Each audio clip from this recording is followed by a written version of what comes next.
Welcome to the Cybersecurity Summit. I'm Kristin Judge from the Cybercrime Support Network. We are a public-private partnership to serve individuals and consumers impacted by cybercrime.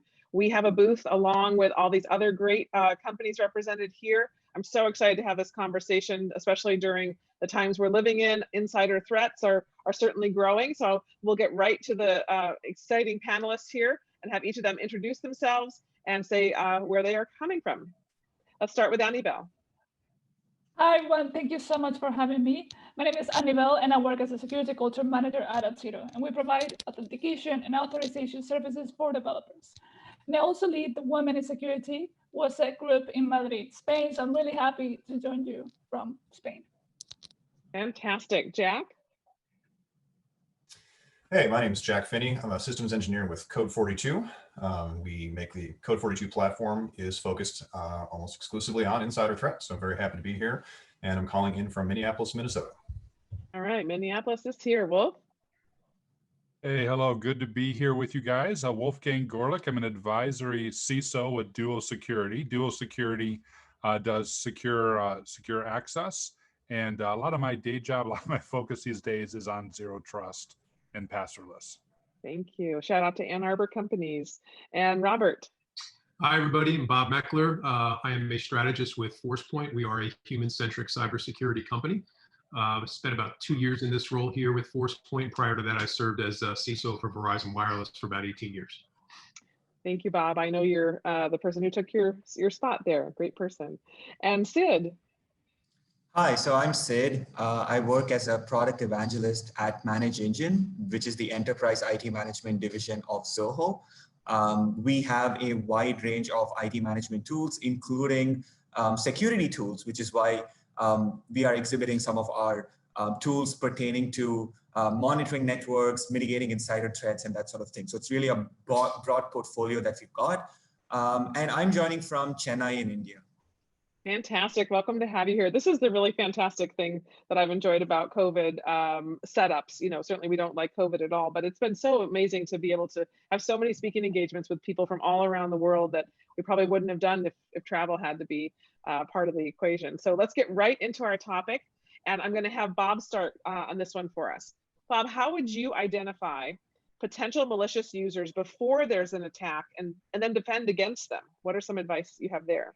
Yeah, I think we have to start thinking about the problem a bit differently. I think for many years we focused on an infrastructure-centric approach that involved setting up static policies to look for certain indicators of compromise.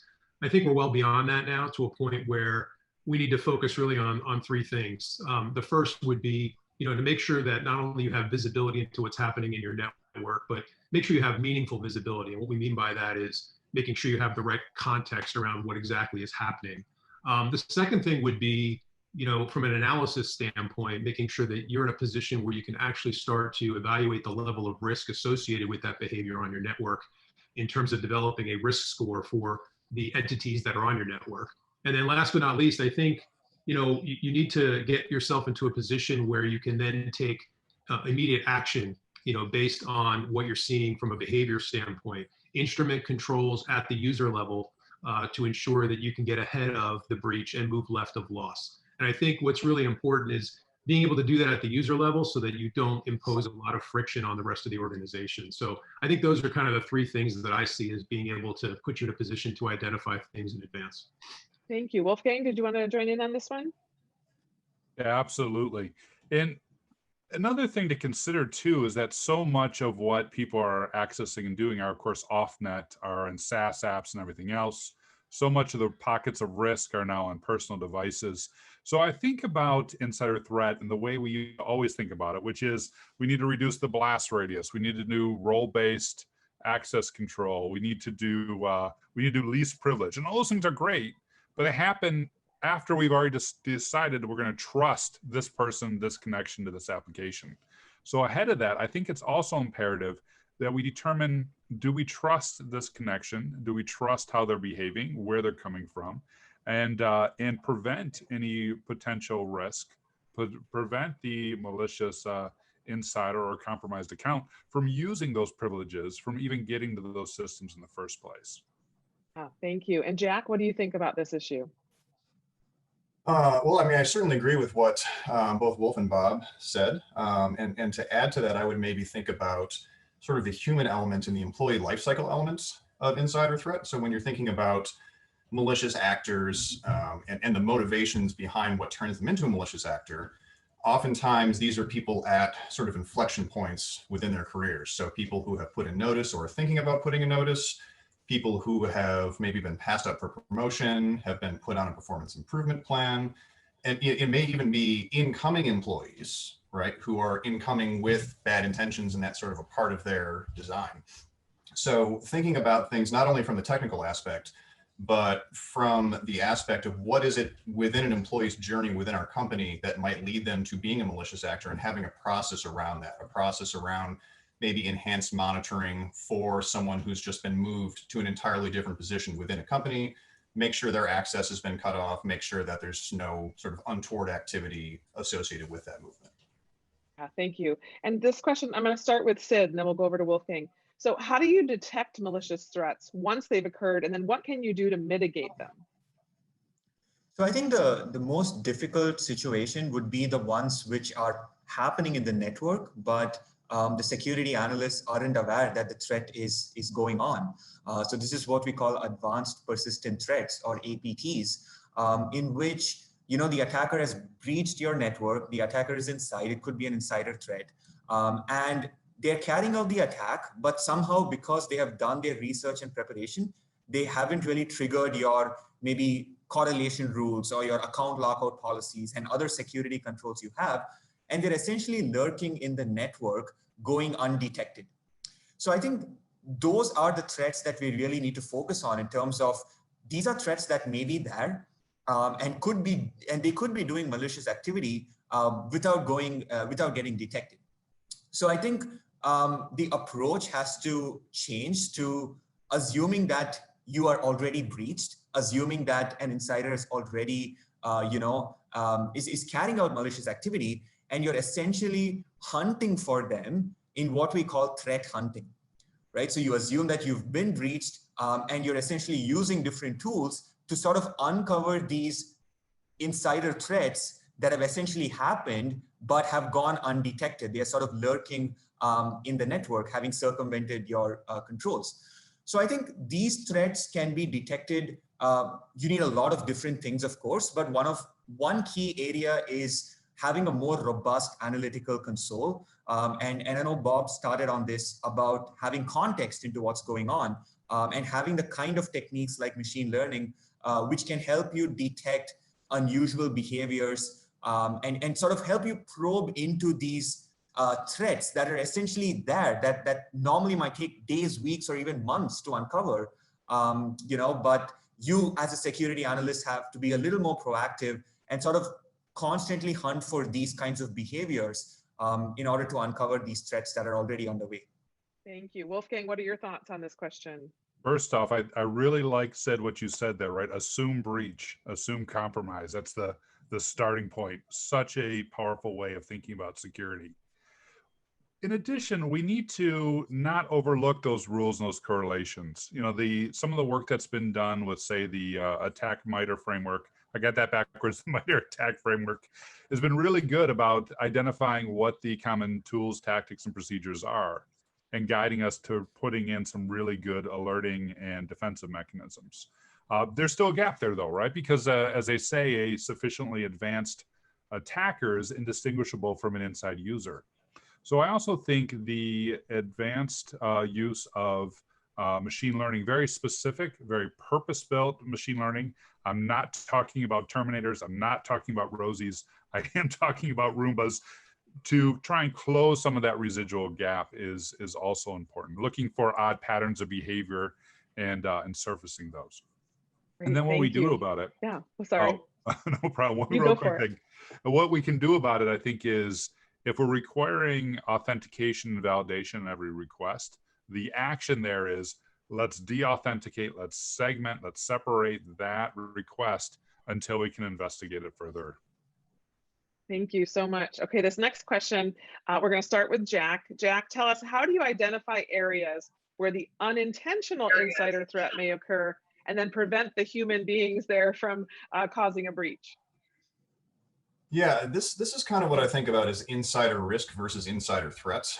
You know, when people pose a risk due to their behaviors that are not necessarily malicious, but in the end, the damage to the company can almost be exactly the same. And so I typically take two approaches. One is an audit of unsanctioned technology, which is almost certainly in wide use in just about every business out there, no matter how locked down you think you are. I think I saw a stat earlier today that 37% of employees use unsanctioned apps daily as a part of their jobs. So it's a part of their workflow. And so auditing those tools within your environment, you know, what are these applications that we see both from the network traffic level and from an executables running on the endpoint level, inventory them, and then figure out what sanctioned apps are we using that we should be steering people towards. Should we perhaps adopt more of a policy around the control or perhaps eventual sanctioning of what was previously unsanctioned? But you have to start with figuring out where the data is moving around in the places that heretofore you did not necessarily have visibility into. That's item one. Item two is a similar audit, but of your sanctioned apps. And here I'm really specifically thinking about cloud collaboration tools, things like OneDrive, Google Drive, et cetera. Tools that are designed to enable the movement and sharing of data, having not only robust policies around what one should be doing with those tools, but the actual technical controls in place around that sharing is absolutely imperative. I was working with a customer the other day that leveraged both a corporate OneDrive and a corporate Google Drive, and they were quite convinced at the beginning of our engagement that public sharing was not possible via both of them, and they were right with 50% of that. The other one, public sharing, was wide open and in rampant use. Wow. So getting a handle on those sanction tools is almost as critical. Actually, it's as critical. They're both very critical. Do them both. I love the idea of insider risk versus insider threat. It takes that bite out of, you know, the people that are just trying to do their best but make mistakes. I'm gonna use that one if you don't mind. All right, let's see if Bob can join in on this and share his insight. Yeah, sure. So I think you know, I would agree with what Jack said as far as discovery is concerned. You know, if you think about when the pandemic first hit, you know, organizations had to scramble in many cases to make sure that employees could do their jobs from home. In a lot of cases, employees were asked to do new jobs or different jobs that required them to access new systems or new, you know, new data elements. For example, a person who was maybe a store representative in a retail store is now working from home as a customer service representative, accessing different applications or data that they didn't have to access before. So I would agree with Jack in that you really got to understand now the role of those folks at home or wherever they're working. Make sure that you're able to inventory and do discovery on the apps and the data. And then, you know, I don't want to overlook the importance of then making sure that those employees are educated, right? Making sure you're reminding them of, you know, what they should and shouldn't be doing in terms of protecting their data while they're not in the office and protecting their access. So I think, you know, to the extent that we could take advantage of some of the tools that are out there to integrate some education. I'm not talking about, you know, additional training videos or anything like that. I'm talking more about integration within the technologies like DLP, for example, where you can pop up a window for a user who's trying to do something with data that might be against corporate policy, right? Take the opportunity right then and there while they're interacting with the data to do some education. And then you could take advantage of some of the results you get from some of those pop-ups in terms of the explanations the users are giving, and then be able to target more specific applications to those groups that might need it. So I think there's definitely an opportunity there. And I think that that can certainly help, you know, with the unintentional insider risk that we've been talking about. Thank you. Sid, I'd love to get your thoughts on this question. Yeah, just to you know, piggyback on what was already said, I think today we see a lot more people relying on these cloud tools and cloud platforms for their day-to-day work. And you know, the one of the big problems is that organizations don't have the same levels of visibility and security controls on the cloud that they normally might have had on their, you know, corporate network. So if they had legal documents or important documents to be kept in a DMZ, and, you know, they have restricted access, and it's usually something that IT has done for many years. But I think when it comes to the cloud, these policies aren't there yet. And one of the things that could happen in terms of an unintentional risk is that if these policies, if, for example, your identity and access management is being changed, if it's being modified, You go back to your Active Directory, for example, and if someone is making changes to Active Directory objects, moving users across different groups, putting them in privileged groups without knowing, sometimes unintentionally. It could be a naive administrator as well doing the change. Such unchecked changes can really jeopardize the security policy of an organization. And today, because you have the same kind of data on the cloud and users engaging and interacting with data on the cloud, the core identity and access management becomes all the more important in terms of what levels of privileges and controls are available to the users. And these unchecked changes, I still see that, whether it's a small organization or even a large enterprise, they just don't, very few organizations out there have really sorted out their Active Directory and identity and access management. And that can really create loopholes in this day and age when everything is connected to those, to the core IAM solution. Thank you, Sid. Now I'm excited to get Annybell's voice in here because you are a specialist in the education and awareness part. So now we're going to start talking about that. So here's a question for you. What can be done to raise the bar on the level of knowledge that employees should have on safe online behavior? Because at the end of the day, that's one of our biggest insider threats. So what would you like to share with us on that? Yes, and I feel very, very passionate about this topic because I think that people represent an opportunity. And so if we just see them as a human error just waiting to happen, then we miss on that. And so I think that in general, we haven't done enough to really exploit this opportunity to help people learn about security in general. We just put odd and really long, boring training videos out there, and we cannot really expect that that is actually efficient. So I think that we need to change the way we perceive users and really adopt different strategies, like how do we adapt the content to them, how do we make it engaging and fun, and how do we build relationships with them, like see their perspective, try to be helpful, be useful to them, and how do we actually make security part of their identity? Because ultimately, it's not just the company, it's their personal lives as well, because we can have a good impact in their families, their friends, and they can become a voice of security as well. We can turn them into evangelists, and they essentially are part of the security team. So I think that we need to just change a little bit the way we think about this, adopt different strategies, create good content that really hits home for everybody in the company. I like that. Everybody on the team is a part of the security team, regardless of where they work. I like that. Jack, what are your thoughts on this question? Well, I completely agree with everything Annybell just said, and wish I had something to say that was not essentially a regurgitation of it. But I would double down on, maybe one or two things there. One, she mentioned the long, boring training that I think a lot of us are familiar with in one way or another. People don't retain those. They fight to get through them. Maybe there's a test at the end. They get 80%. They never think about it again. And I think part of the problem there is that the approach to security awareness and security training comes with its own language and its own built-in culture that does not match the culture of your organization. And every organization has its own distinct kind of cultural footprint. And I think we need to put some effort into having our security trainings, one, be a little bit more bite-sized and a little bit more dispersed throughout the employee's experience rather than just giant chunks once or twice a year. But two, really making the language that you use to talk about security be the same language that you use to talk about your product, the same language you use to talk about employee relations. You need to make your trainings very much a part of the company culture as opposed to this weird thing that they interact with once in a while and then forget. Yeah, you had a lot to add there. I love the bite-sized analogy, and I think that's really key. Wolfgang, thoughts on this issue? Yeah, I'm going to take it in a slightly different direction. Recently, I was reading a book by Don Norman, and Don Norman had a quote. He said, 95% of all industrial accidents are caused by human error. How can it be that people are so stupid, right? And at that same day, I'd seen a slide, and it was in big, bright red, and it said that Gartner forecasted that 95% of all security accidents and breaches would be because of human error.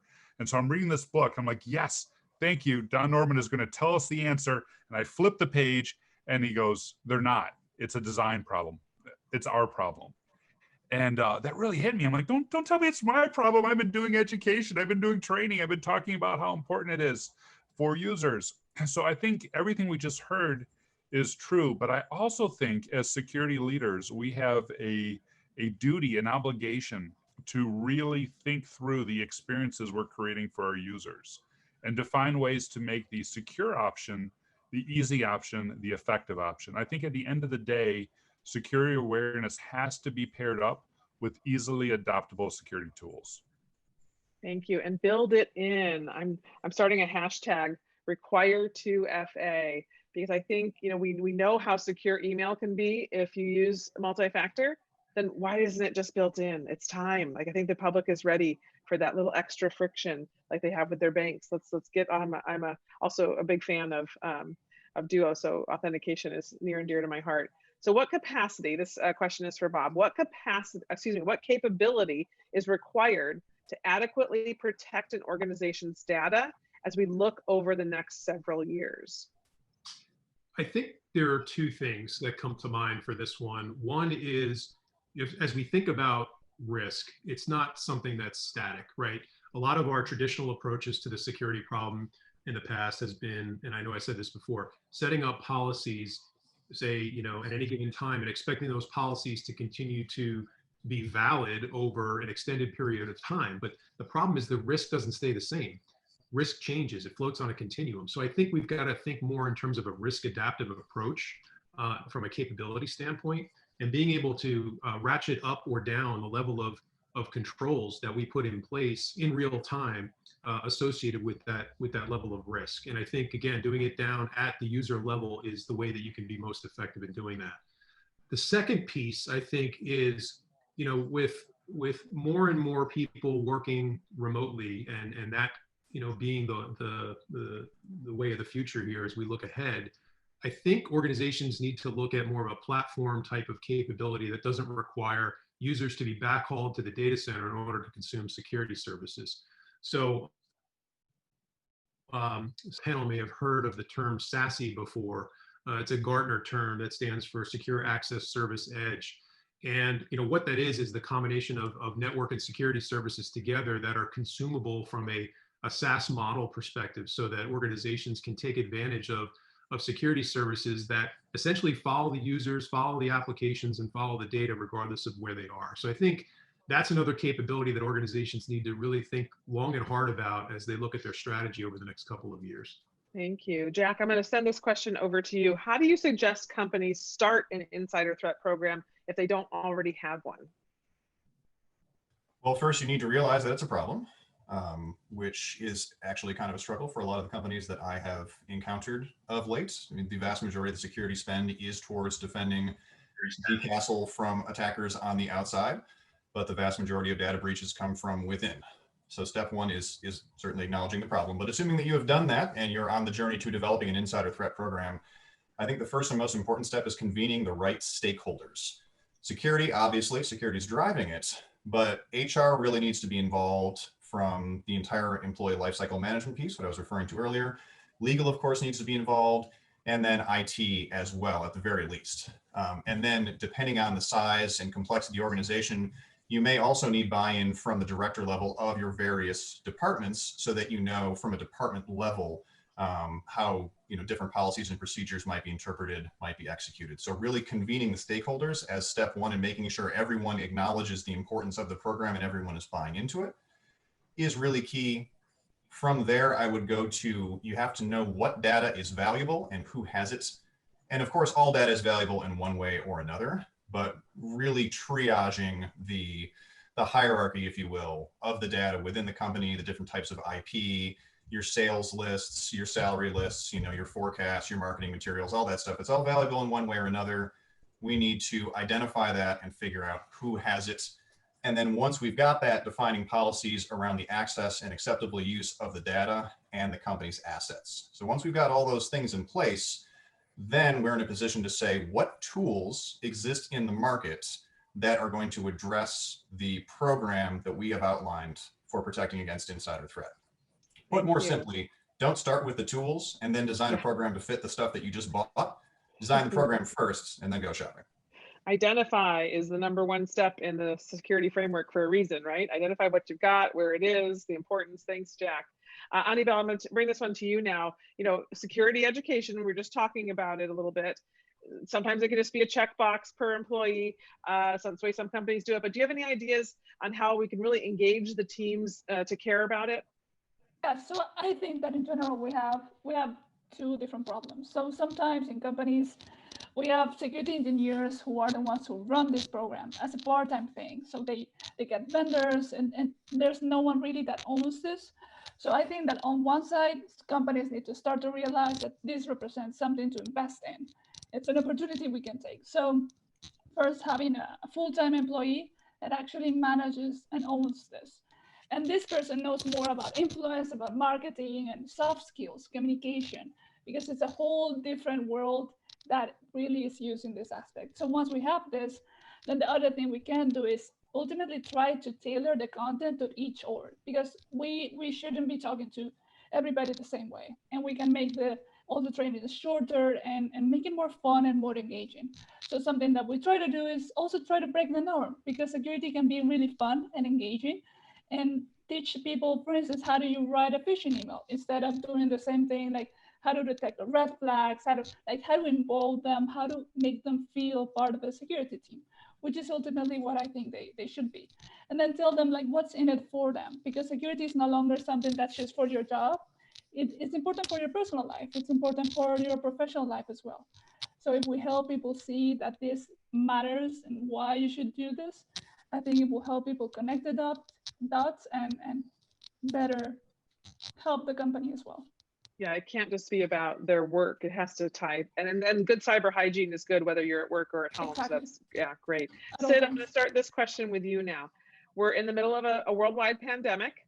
How has that changed the landscape of insider threats? What should security teams be looking for right now that we have all these new endpoints out there around the world?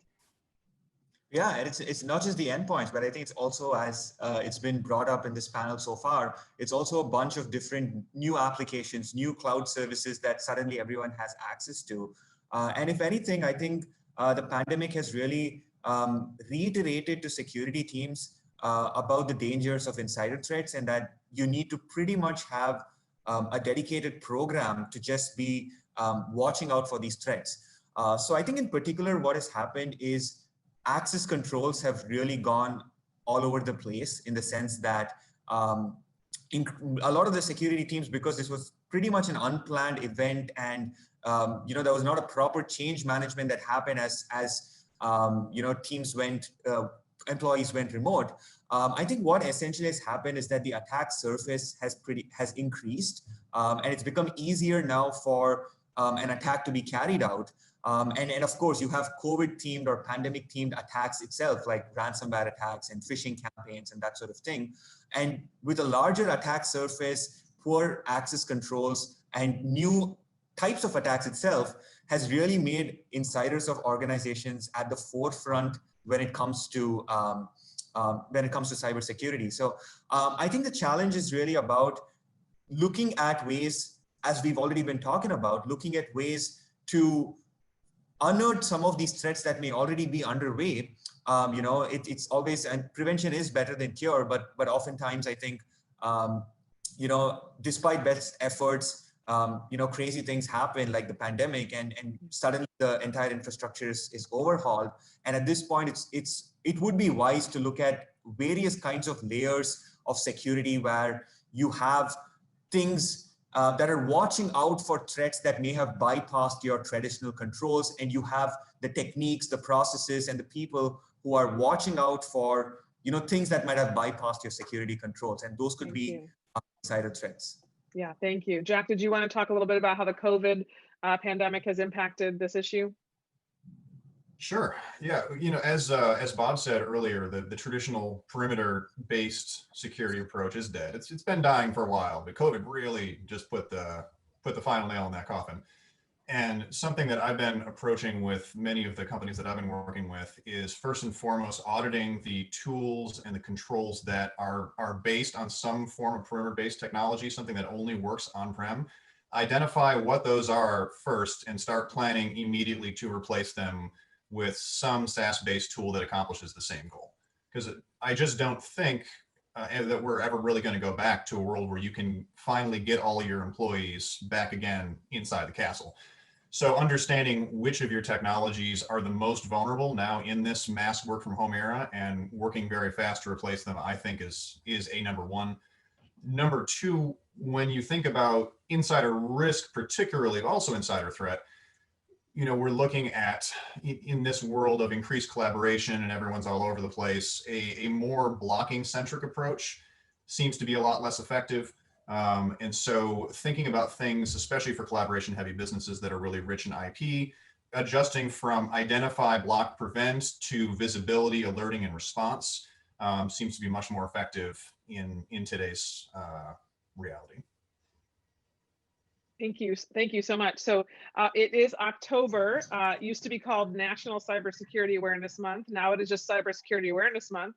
I've been involved with this event for over 10 years because now it is international. So we can't just say national, which is great. Annybell, can you tell us a little bit of how you've tied in your security awareness to October? Yes, so October is an opportunity we cannot miss to train people all year long. And so in Altiro, we care a lot about this. And externally, we're supporting talks for the communities. We're writing blog posts and doing a campaign in social media. And internally, we have a full event about this. So we're bringing external speakers. We're even bringing a hacker to teach people how to hack because we have a program about this. And so we're also running a challenge where people get to fish me, because I think that we have to make this engaging and fun. And if we tell people how a phishing email is written, then it's easier for them to get how they can easily detect it. And then we have raffle for prizes. We're praising their engagement. We're getting a lot of submissions. And then again, the goal is to use this month as an opportunity to get everybody involved. No matter the org, no matter what they do, everybody has something to work with when it comes to security, and they can share it with their friends and their families, and they can see that it matters for everybody. So I think that October is an opportunity we cannot miss. In general, it can be really fun and engaging to do something short, something fun and different for people. Prizes always help. We're humans. Of course, so give us a prize, feed us chocolate, have a pizza party, whatever it may be where you're living. So yeah, that we can motivate people with food for sure, or prizes. Let's go to Wolfgang. I'm going to have you start for this question, then we'll ask Jack. How can organizations educate employees so that their insider threat programs don't seem like Big Brother? So the trick there is, and some of the things have already been covered, right? Bite-sized information, tying it back to what really matters to them, explaining what the controls we have are in place. But the other side of that is back to good design, good tools, is making sure that our tools get out of the way, right? 9 times out of 10, you shouldn't have to do several different factors and a password and a retina scan and a drop of blood. But that one time when you recently put in your notice and you're clearly disgruntled and you're going to a competitor and you're accessing or trying to access a sensitive system, that is the time to ratchet up security. So I think to get out of the Big Brother game, we need not only good conversation, but also tools that get out of the way of the user, except for when that user is becoming an insider threat. Thank you so much. And Jack, did you have some thoughts on this about the Big Brother issue? Yeah, I would say from a messaging standpoint, it's very important to communicate the purpose of the insider threat program, which is not an employee monitoring program. It's not a productivity over your shoulder, show me all your keystrokes program. It's all about protecting your intellectual property. So that's not only protecting the reputation of the company, it's protecting the output of everyone's work. And so I think your employees will buy into the idea of the insider threat program when it is explained to them that this is about protecting everything that you've worked so hard to build, and we don't want it stolen. We don't want it to damage the company and thus damage your job. This is not about how many minutes a day you spend on Facebook. This is about protecting intellectual property, period. Thank you. Bob, a comment on that? Yeah, I think just to add to that, I think it was mentioned earlier about stakeholdering, and I think it's really important when you're thinking about an insider risk program to make sure you've got the right stakeholders engaged. Your HR department can be really, really helpful here in terms of the messaging, right, and the approach that you're taking and how you're communicating. So don't feel like you need to go it alone. And having HR as a stakeholder, having your compliance organization, your legal department involved from the very beginning programmatically, as was stated before, I think that's going to really help you in terms of getting your employees to understand the messaging and why it's important. Thank you. Sid, one last question, and we'll have everybody give parting thoughts. What are some of the key technologies that are needed in these companies to mitigate insider threats? Well, I mean, I'm sure there's a broad range of technologies for sure, but I think two formerly buzzwords have certainly become must-haves and game changers in this day and age. And the first would definitely be AI in how it's transforming the way monitoring of the network is done. As we've discussed earlier, and a lot of the other speakers have alluded to, your traditional rules and your traditional ways of watching out for these indicators of compromise simply won't do in this day and age.